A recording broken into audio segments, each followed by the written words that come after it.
Lo que le pasó a Roberto Durán es una historia de longevidad legendaria y una batalla de salud devastadora. El campeón de 4 divisiones conocido como Manos de Piedra construyó una carrera icónica antes de que un accidente automovilístico en 2001 forzara su retiro. Continúa viendo para descubrir qué llevó a una cirugía de emergencia y cómo el ícono del boxeo está lidiando su batalla más difícil aún fuera del ring. En marzo de 2024, Roberto Durán fue llevado a un hospital en la ciudad de Panamá. Tenía 72 años en ese momento. Durante la mayor parte de su vida, el hospital era un lugar al que iban otros hombres después de compartir un ring con él. Esta vez fue diferente. Él era el paciente, y la razón no tenía nada que ver con un golpe que recibió o un golpe que lanzó. El hombre al que el mundo llama Manos de Piedra estaba en una cama de hospital en su país natal, y el problema era su corazón. Para entender la magnitud de este momento, tienes que saber quién estaba en esa cama. Roberto Durán nació en 1951. Salió de Panamá y se convirtió en uno de los luchadores más conocidos que el deporte ha tenido. Ganó títulos en peso ligero, en peso welter, en peso medio ligero y en peso medio. Esos son 4 clases de peso a lo largo de su carrera. Así que cuando llegó la noticia de que estaba en un hospital por su corazón, no fue solo un hombre en una cama. Fue un campeón de 4 divisiones y una figura nacional en Panamá. Los primeros reportes dijeron lo mismo. Roberto Durán estaba recibiendo atención médica por una condición cardíaca. Ese fue el titular. Ese fue el comienzo. La familia no se quedó callada. Su hijo se adelantó para hablar por la familia y por su padre. Confirmó que esto era una complicación de salud debido a un bloqueo auriculoventricular completo. Había otro detalle que hizo que el momento fuera más difícil. Antes de todo esto, Durán tenía planes. Estaba programado para eventos en Chicago. Estas eran apariciones. Las personas en Chicago esperaban verlo en persona. Entradas, planes, una fecha en el calendario. Entonces el problema del corazón cambió todo. No podía ir a Chicago. Se perdió esos eventos. Ahora la familia se sentaba con la parte más difícil de cualquier crisis de salud. El tramo donde la noticia está afuera. El peligro es real y no queda nada más que esperar a que actúen los médicos. Este era su padre. Este era el hombre cuyo nombre llevan y su corazón estaba en las manos de otro. En todo el mundo del boxeo, el mismo peso sucedía a una escala mayor. Así que el mundo se sentó con la pregunta que comenzó toda esta historia. ¿Qué le pasó a Roberto Durán? En este punto, la respuesta fue una cama de hospital en la ciudad de Panamá, una señal bloqueada en su corazón y una familia pidiendo al público que orara. El horario fue borrado. Los eventos de Chicago se acabaron. Los nombres más grandes de los medios deportivos estaban todos apuntados a una sala, y todos desde su familia hasta Mike Tyson hasta un extraño en Reddit estaban esperando lo mismo porque había un camino adelante, un procedimiento que podría arreglar el ritmo roto de su corazón. Fue el tipo de arreglo que podría devolverle la vida a Manos de Piedra o marcar el final del camino para uno de los últimos gigantes vivos del deporte. Se había tomado la decisión. Los médicos iban a operar. Y lo que sucedió el 18 de marzo de 2024 es donde esta historia gira. El 18 de marzo de 2024, los médicos llevaron a Roberto Durán a cirugía. El plan era reparar el ritmo roto en su corazón con un dispositivo que era un marcapasos. Un marcapasos es una pequeña unidad que los médicos colocan cerca del corazón. Su trabajo es mantener el latido a tiempo. Para un hombre cuyo corazón había dejado de mantener el tiempo por sí solo, esta era la respuesta. La máquina haría lo que el cuerpo no podía. La fecha en sí tenía peso.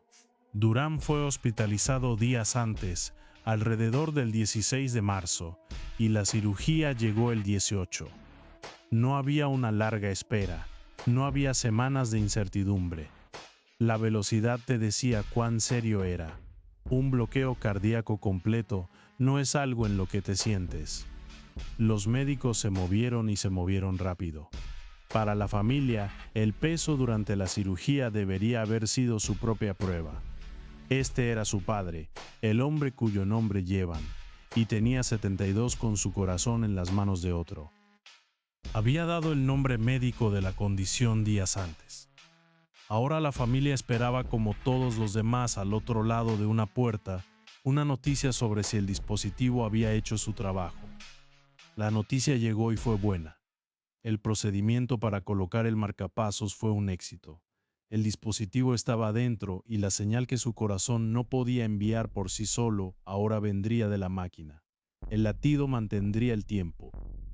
Después de días en que el mundo contenía la respiración, la noticia que todos querían finalmente había llegado. Roberto Durán había superado la cirugía. Lo anunciaron de la misma manera que habían anunciado la mala noticia días antes. Reportaron que estaba en condición estable. Estable es la palabra que usan los médicos y las familias cuando el peligro ha pasado y el paciente se mantiene estable. Esa palabra única hizo mucho trabajo. Para un deporte lleno de personas que tenían miedo, estable significaba que podían respirar de nuevo. Esto no era nuevo para ellos. La fe se había mostrado en la manera en que hablaron desde las primeras actualizaciones. El alivio se movió a través del mundo del boxeo, de la misma manera que el miedo lo había hecho en Reddit, donde los aficionados se habían reunido a preocuparse. El tono cambió señalando que Durán estaba en condición estable y usaría un marcapasos de ahora en adelante, y la resolución llegó con una pequeña máquina haciendo un trabajo importante dentro de su pecho. Las cuentas de medios de boxeo publicaron que la cirugía había salido bien y le desearon una recuperación rápida. Ese es un giro rápido y sucedió en solo unos pocos días en marzo. Pero observa lo que la familia dijo sobre el dispositivo. No fue una solución única que olvidaría. Estaría usando el marcapasos de ahora en adelante. Esa frase, de ahora en adelante, es la parte que persiste. Significa que la máquina es parte de él ahora. Significa que su corazón necesita ayuda para mantener el tiempo y necesitará esa ayuda por el resto de sus días. Así que el hombre salió del hospital cambiado. Un bloqueo cardíaco completo a los 72 años reparado solo por un dispositivo es el tipo de cosa que envía a una persona a una silla tranquila para siempre. Esperarías que las apariciones se detuvieran. Esperarías que los viajes se detuvieran. Esperarías un retiro lento y cuidadoso de la vida pública. Ese es el camino normal después de un susto como este. Descanso, desacelera, mantente cerca de casa y cerca de los médicos. Y por un tiempo, la familia sí se enfocó en el descanso. Las actualizaciones después de la cirugía fueron sobre estabilidad y recuperación. Fueron sobre un hombre recuperando su fuerza. No había prisa por ponerlo de nuevo frente a cámaras. El primer trabajo fue simple: dejar que el dispositivo se asiente. La historia podría haber terminado aquí con una recuperación tranquila y una leyenda dándose un paso atrás. Un capítulo serio cerrado suavemente. Pero para entender por qué no se detuvo aquí, tienes que entender al hombre en la cama. Todo en la vida de Roberto Durán había sido una lucha contra lo que se esperaba de él. Salió de la nada y llegó a la cima de un deporte brutal. Así que la idea de que simplemente se desvaneciera después del marcapasos no se ajustaba al hombre en absoluto. Las personas que lo conocían mejor tenían razones para esperar y ver. Piensa en lo que su cuerpo ya había sobrevivido antes de este susto cardíaco. Este no fue el primer caso de que fue sacado del precipicio. Hubo un accidente automovilístico años antes que casi le cuesta la vida. El susto cardíaco fue solo la última prueba en una larga lista de ellas. También estaba su lugar en su país de origen a considerar. En Panamá Roberto Durán no es solo un luchador retirado. Él es una figura nacional. El país lo mira. Los jóvenes luchadores lo miran. Su nombre está vinculado al deporte de una manera que lo sigue jalando de vuelta a él. Y estaba el simple asunto de lo que amaba. El boxeo no era un trabajo que Durán dejara atrás. Era la cosa a la que le había dado toda su vida. Un hombre como ese no deja de cuidar del deporte por un dispositivo en su pecho. El amor no se apaga con un latido. Así que incluso mientras la familia hablaba de recuperación, la pregunta real estaba colgada allí. Los meses después de marzo de 2024 responderían esa pregunta sin problemas nuevos. Es un hombre cuya cirugía hizo exactamente lo que se suponía que debería hacer.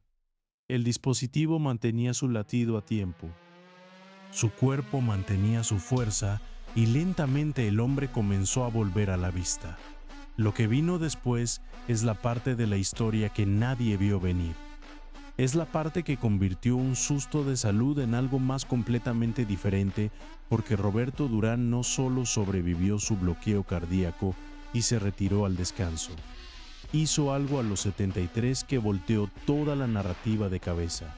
Y es el momento en que esta historia deja de ser sobre un hospital y comienza a ser sobre algo más grande. Pero antes de llegar a eso, necesitas el cuadro completo de quién es este hombre y por qué su regreso significa lo que significa. Necesitas saber las peleas que lo construyeron. Necesitas saber la noche de caballería en Montreal que lo hizo un rey y la noche de caballería que casi rompe su nombre. Necesitas saber las palabras sin musgo y por qué la gente todavía discute sobre ellas hoy que lo llevaron a través de guerras con los mayores luchadores de su tiempo. Para saber de dónde vino, tienes que saber quién era. Así que vamos a retroceder. Vamos a dejar el hospital e ir al ring para mirar el momento que parió esta grandeza. La rivalidad que lo hizo una leyenda para entender por qué el mundo temblaba cuando Roberto Durán estaba acostado en esa cama de hospital. Tienes que viajar atrás al verano de 1980 a una noche cálida en Canadá, cuando el boxeo contenía la respiración por una razón completamente diferente. El hombre que un día necesitaría una máquina para mantener estable su corazón fue esa noche el pegador más temido caminando la tierra. Y de frente a él estaba el niño de oro del boxeo estadounidense, el héroe olímpico sonriente que nunca había probado la derrota. Su nombre era Sugar Ray Leonard, y era todo lo que Durán no era. Leonard era pulido, encantador, amado por las cámaras y los patrocinadores. Se movía como un bailarín y sonreía como una estrella de cine. Durán, en contraste, era furia bruta envuelta en músculo, un hombre que fruncía el ceño donde Leonard sonreía, que acechaba donde Leonard se deslizaba. Los dos eran aceite y agua, y el deporte había estado esperando su colisión el 20 de junio de 1980 en Montreal. La colisión finalmente llegó. La llamaron la pelea en Montreal, y el nombre encajaba. Este no fue un juego de ajedrez. Esta fue una guerra de voluntades entre dos hombres que no podrían haber sido más diferentes. Y el premio fue la corona del peso welter que se sentaba en la cabeza de Leonard. Lo que hizo que la noche fuera tan eléctrica fue que casi nadie creía que Durán pudiera hacerlo. Leonard era más joven, más rápido, más alto y llevaba la ventaja de alcance que debería haber mantenido al panameño acechador a distancia toda la noche. El dinero inteligente vio a un boxeador grácil deshaciendo un peleador más pequeño y más lento. La historia se suponía que se escribía sola, pero Durán no leyó el guión. Vino adelante desde el campanazo de apertura como un hombre poseso, ahogando a Leonard contra las cuerdas.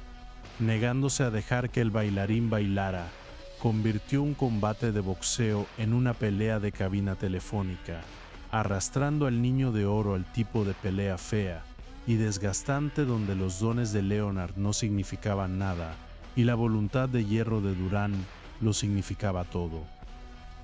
Cuando sonó la campana final, Roberto Durán había logrado uno de los mayores sorpresas de la era.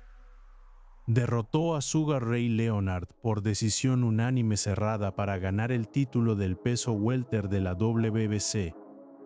El chico de los tugurios panameños había caminado al guarida del león y salió siendo un rey en un segundo peso. Fue la gloria coronadora de un luchador que parecía imparable, intocable, inmortal. Sin embargo, bajo el triunfo, algo amargo ya estaba echando raíces. Para toda la gloria de esa noche de Montreal, Durán no dejó el ring siendo un hombre rico de la manera en que lo fue Leonard. Los purses no eran iguales y la brecha escocía. Durán ganó mucho menos dinero de bolsa que Leonard, y ese resentimiento ardía dentro de él. Este es uno de las crueldades del juego de peleas que los aficionados rara vez ven. Un hombre puede ganar el cinturón, ganar la noche, ganar la gloria, y aún sentir que fue engañado en la mesa de conteo. Durán había dado todo en Montreal, había vencido al luchador más celebrado del mundo, y aún así se fue sintiendo que le habían entregado la parte más pequeña.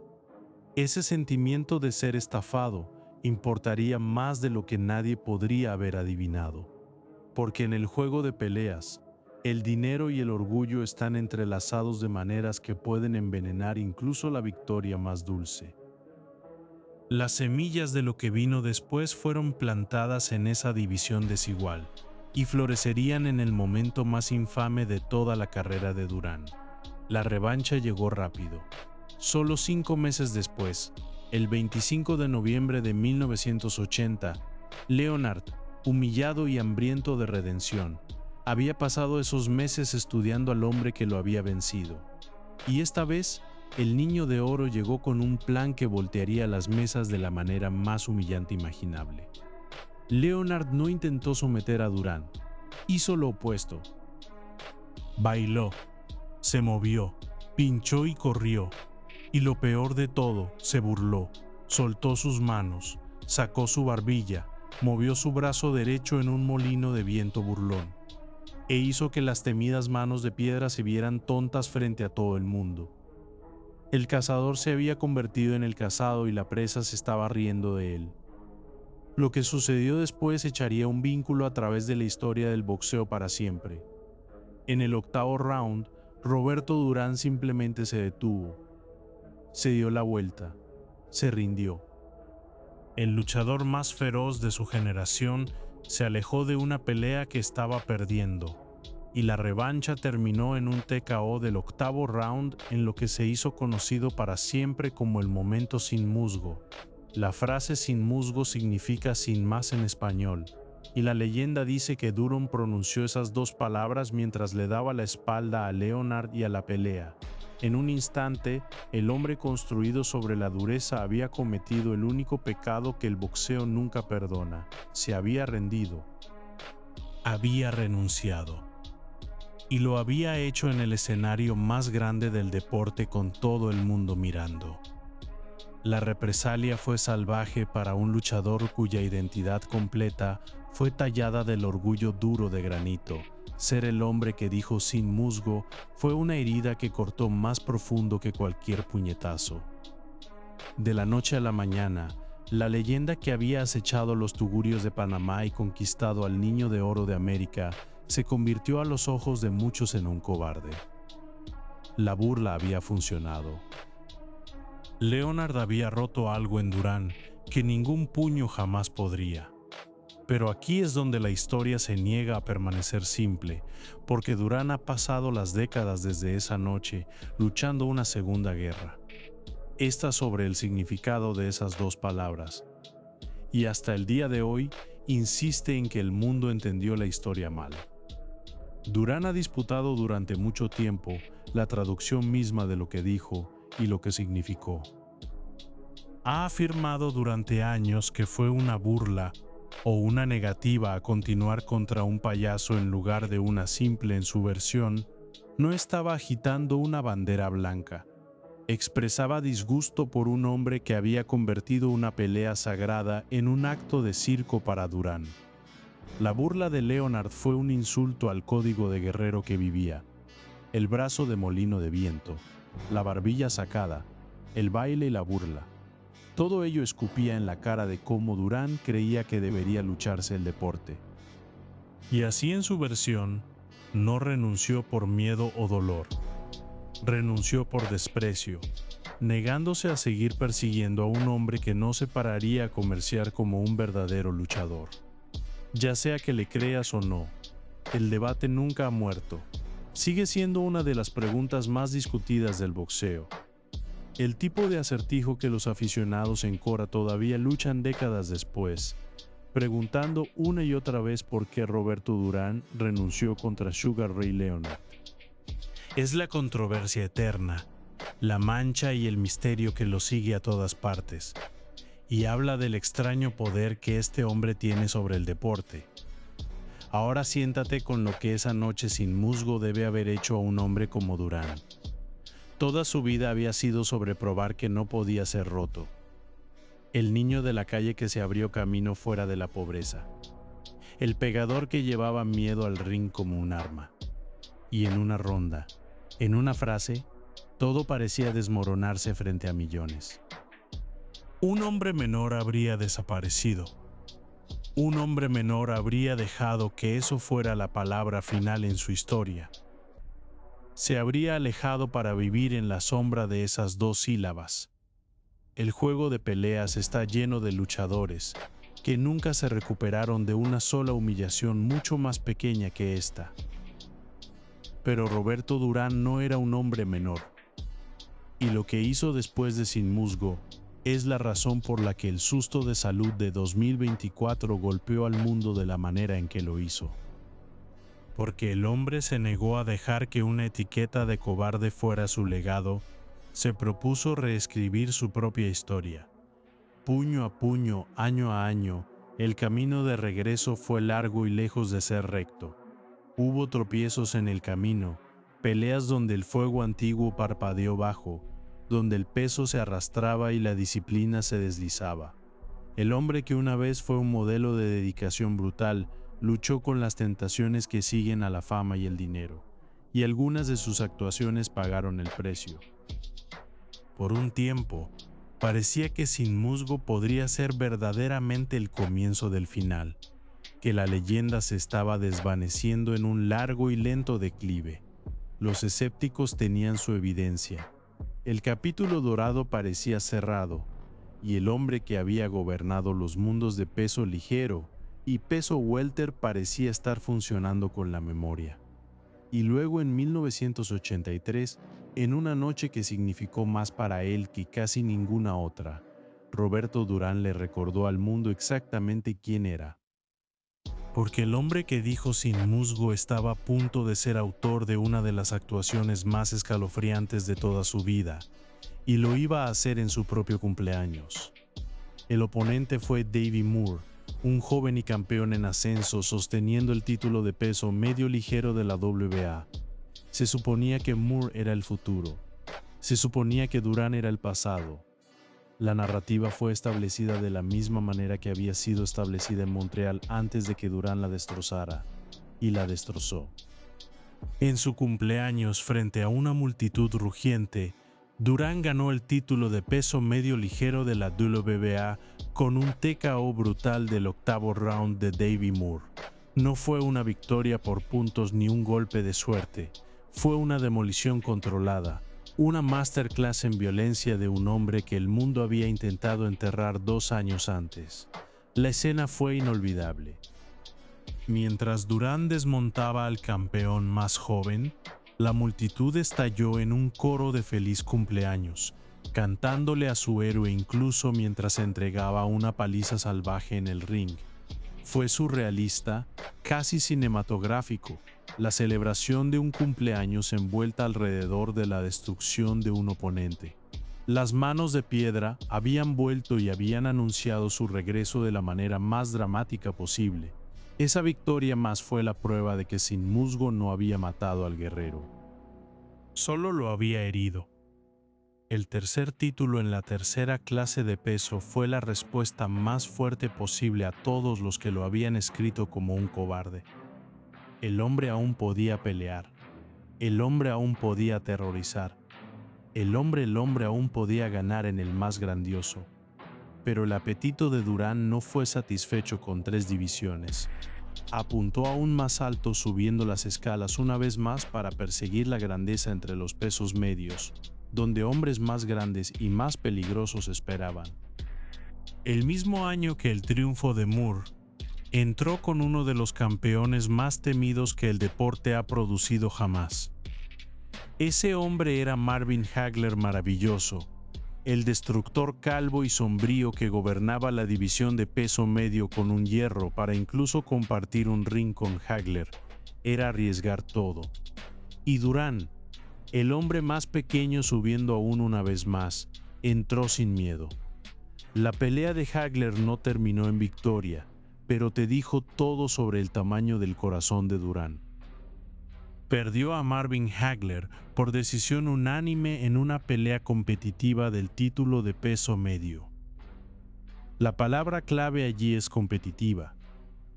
No fue derrotado, no se dobló, presionó a uno de los mejores pesos medios de todos los tiempos a una decisión dura y cerrada. Piensa en el arco aquí. Este era un peso ligero natural. Un hombre que había comenzado su carrera luchando contra hombres mucho más pequeños, ahora de pie de frente a un campeón de peso medio monstruoso y negándose a perder fácilmente. Eso no es el régimen de un cobarde. Ese es el régimen de un hombre, con un horno donde su corazón debería estar. Y es ese mismo corazón, el que lo impulsó a través de 4 clases de peso y a guerras con lo mejor de su era, que los médicos tuvieron que ayudar a mantener latiendo en Bilkip 4. Cuando sabes lo que ese corazón lo llevó, la imagen de él en esa cama de hospital años después, cuando los 2 viejos rivales se reunieron por tercera y última vez. Para entonces, ambos hombres estaban pasados sus primas. 2 guerreros envejecidos persiguiendo los fantasmas de 1980. Durán perdió a Leonard nuevamente en una pelea de peso completo de peso supermedio en 1989. La trilogía terminó con el mayor inclinado hacia Leonard 2 victorias a 1, pero la rivalidad en sí sobrevivió a los resultados. Sigue siendo una de las rivalidades más discutidas y disecadas en toda la historia del deporte. Una historia de 2 hombres tan diferentes que sus enfrentamientos llegaron a definir una era de oro completa del boxeo. Leonard y Durán estaban bloqueados juntos para siempre. El campeón sonriente y el peleador que frunce el ceño, el bailarín y el destructor. Cada uno hizo al otro más famoso. Cada uno se convirtió en una parte permanente de la leyenda del otro. Y en el corazón de todo esto se sentaban esas 2 palabras inolvidables de Montreal. Aún haciendo eco, aún discutidas, aún imposibles de explicar completamente. Entonces, cuando preguntas qué le pasó a Roberto Durán en 2024, no puedes responderlo sin esta rivalidad, porque la noche sin musgo le enseñó al mundo que este hombre podía ser lastimado, podía ser roto, podía ser derribado, y cada capítulo después de eso le enseñó al mundo que siempre encontraría una manera de volver a subir. Ese patrón, la caída seguida del ascenso, se convirtió en el ritmo de toda su vida. Gloria de Montreal, vergüenza de Montreal, la masacre de cumpleaños más, la pérdida valiente a Hagler. Una y otra vez, el hombre fue contado, y una y otra vez se negó a permanecer abajo. Es la cosa más importante a entender sobre él mientras nos movemos hacia el final de esta historia, porque el susto cardíaco de 2024 fue solo una noche más donde el mundo pensó que podría estar viendo el final de Roberto Durán. Y como estamos a punto de ver, el hombre tenía una larga historia dura de probar al mundo mal. Pero la rivalidad con Leonard, por todo su drama, es solo una pieza del rompecabezas. Para realmente comprender al hombre que estaba acostado en esa cama de hospital de la ciudad de Panamá, Tenemos que ir aún más lejos, más allá de la gloria y la vergüenza, más allá de los títulos y las burlas, hasta el mismo comienzo. Tenemos que ir a los tugurios de la ciudad de Panamá, a un vecindario tan pobre que probó los límites de la supervivencia humana. Tenemos que conocer al niño antes de que fuera manos de piedra. El niño que aprendió a luchar antes de aprender casi cualquier otra cosa. Porque la ferocidad que conquistó a Leonard, que destruyó a Moore, que se enfrentó a Hagler y nunca se rompió, no apareció de la nada. Fue forjada en la pobreza, martillada en forma por el hambre y la dureza. Y esa historia de origen es donde la leyenda de Roberto Durán realmente comienza. Hay un nombre para el lugar que lo hizo, un lugar que echaría a andar a través de toda su vida y resurgiría de maneras tiernas y emocionales en sus capítulos finales. El barrio fue llamado El Corillo, y dentro de él se encontraba una estructura que le dio a Durán uno de sus apodos, mucho antes de que el mundo jamás oyera hablar de Manos de Piedra. Fue una historia de pobreza extrema, de un niño arrojado a las circunstancias más duras e imaginariamente, convirtiendo esa adversidad en el combustible de la grandeza. Fue una historia de un niño que se volvió profesional a los 16 años. Un niño luchando contra hombres adultos por dinero, porque la alternativa era pasar sin. Ese niño, ese barrio, ese hambre, todo ello construyó al hombre cuyo corazón el mundo rezó encima en 2024. Y así, para terminar respondiendo la pregunta de qué le pasó a Roberto Durán, tenemos que entender qué lo hizo en primer lugar. Tenemos que retroceder al comienzo, a los tugurios, al niño que se convertiría en una leyenda. Roberto Carlos Durán Samgo nació el 16 de junio de 1951 en Guare, Panamá. Pero el lugar que realmente lo forjó no fue la ciudad de su nacimiento. Era una esquina cruel y abarrotada de la ciudad de Panamá, un barrio cuyo mismo nombre se tejió en su leyenda. Se levantó contra todos los odds que la vida podría acumular contra un niño de la pobreza extrema de los tugurios del Corillo en la ciudad de Panamá. El Aro no era un lugar que le diera a los niños un futuro.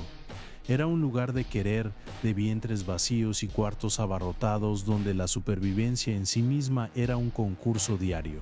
Para un niño que crece allí, el mundo ofrecía pocos bordes suaves e incluso menos segundas oportunidades.